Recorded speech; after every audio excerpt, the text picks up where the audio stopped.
પ્રામાણિકતા વગરનો ધંધો નકામો, સિદ્ધાંત વગરનું રાજકારણ નકામું, ચારિત્ર્ય વગરની સાધના નકામી,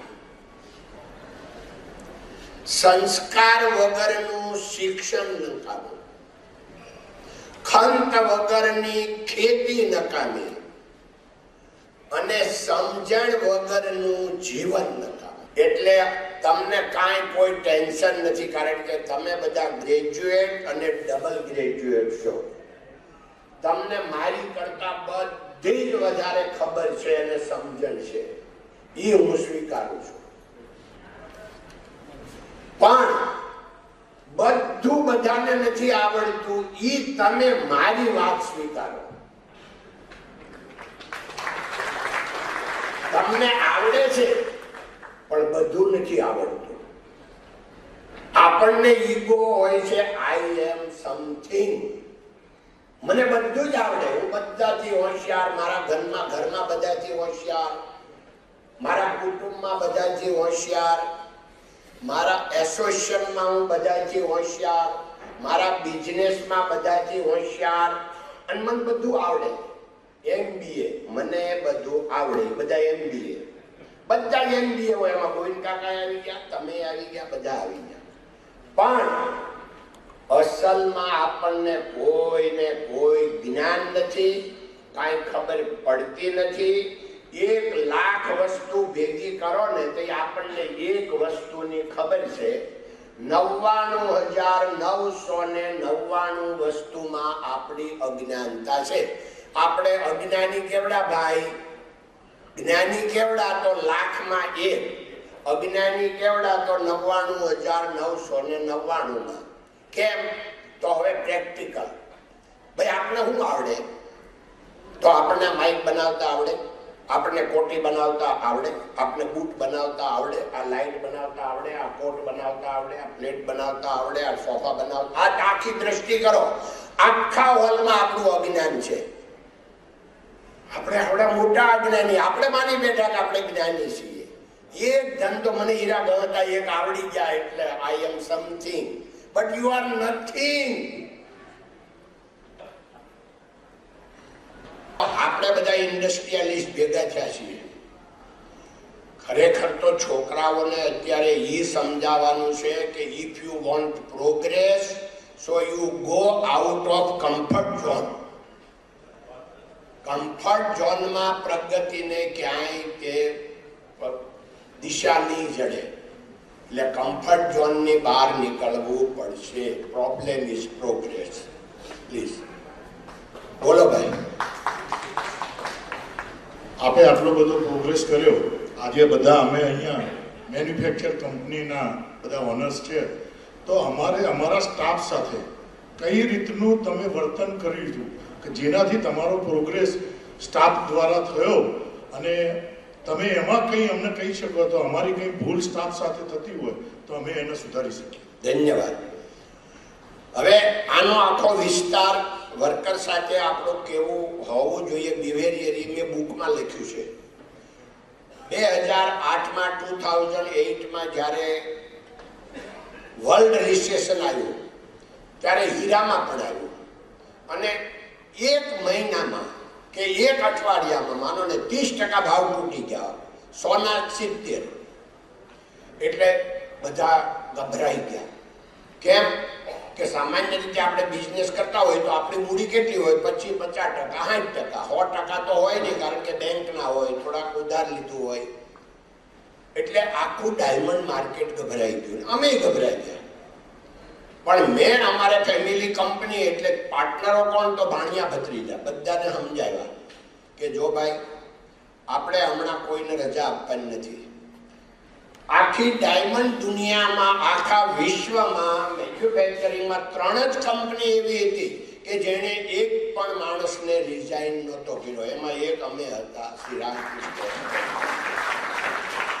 કારણ કે મેં આ લોકોને સમજાવ્યું હતું કે ટાટા બિરલા 20,000 25,000 કરોડ લઈને આવી જાય ને આપણી જેવી એને ફેક્ટરી કરવી હોય તો નહીં કરીએ. કે આમાં સ્કિલ જોઈએ, સેટઅપ જોઈએ, તો આપણે જેટલા પૈસા બેલેન્સ શીટમાં એટલા એકલા નહીં, તમે સમજો.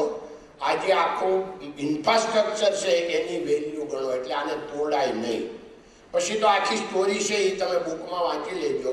કહેવાનું એ છે કે કર ભલા તો હો ભલા, મનુષ્ય યત્ન ઈશ્વર કૃપા. આનું રિઝલ્ટ એ આવ્યું કે અમે લોકો આજ એક હીરો બનાવીએ 100નો લઈને 70 કરતા હતા. મહિનો 2 મહિના કર્યું, પ્રોડક્શન અડધું કર્યું, બધું કર્યું, અને પછી ઓચિંતા રો મટીરિયલના 50 પૈસા થઈ ગયા. ફિનિશ ગુડના તો 70 હતા જ. હવે આજ 50માં લો, 70માં વેચો, કેટલા ટકા છે ભાઈ? 40% નફો. એટલે બધાને થતો હતો, આખા માર્કેટને. કોઈની પાસે ઇન્ફ્રાસ્ટ્રક્ચર નહોતું. અમારે ત્યાં ઇન્ફ્રાસ્ટ્રક્ચર હતું અને કામ કારીગરોએ ડબલ કર્યું. કેમ કે ઓલું પહેલા 4 મહિના કામ જ નહોતું મળતું, 50% કામ મળતું હતું. ભૂખ્યા થયા હતા, એટલે સવારે 6 થી રાત્રે 11 સુધી કામ કર્યું. Production double, 40% profit. આજ માલ લ્યો, 1 અઠવાડિયામાં બની જાય, 1 અઠવાડિયામાં વેચાઈ જાય, 15 દિવસમાં 1.5, 20 દિવસમાં 1.5. એટલે કંપની 2007માં શ્રી રામકૃષ્ણ એક્સપોર્ટનું સ્થાન ઇન્ડિયા લેવલે ટોપ 25માં હતું. અને 2008નું રિસેશન આવ્યું અને 2009માં ટોપ 5માં કંપની આવી ગઈ. કોણ કરે આ? કોણ કરે? આપણું વર્તન, બિહેવિયર. કર ભલા તો હો ભલા. એટલે એ ટાઈમે 1000 કે 1200 લેટર આવેલા છે એ જે કારીગરોના. આને જીવનની સાર્થકતા. હું એટલે કહી શકું કે 72 વર્ષમાં 300 વર્ષનું જીવન જીવો છું. એક લેટર આજે પણ હું વાંચું ને તો ધ્રુસકે ધ્રુસકે રડવા માંડું. આજે પણ. કેમ? તો એમાં લખ્યું હતું કે શેઠ, તમે અમને અત્યારે સાચવી લીધા, બધા તમને ગોવિંદ ભગત કહે છે, તો આજ ખબર પડી કે ભગત કેમ કહે છે. કોઈએ એમ લખ્યું કે તમને લોકો ગોવિંદ ભગત કહે છે પણ હું તમને ભગવાન કહું છું.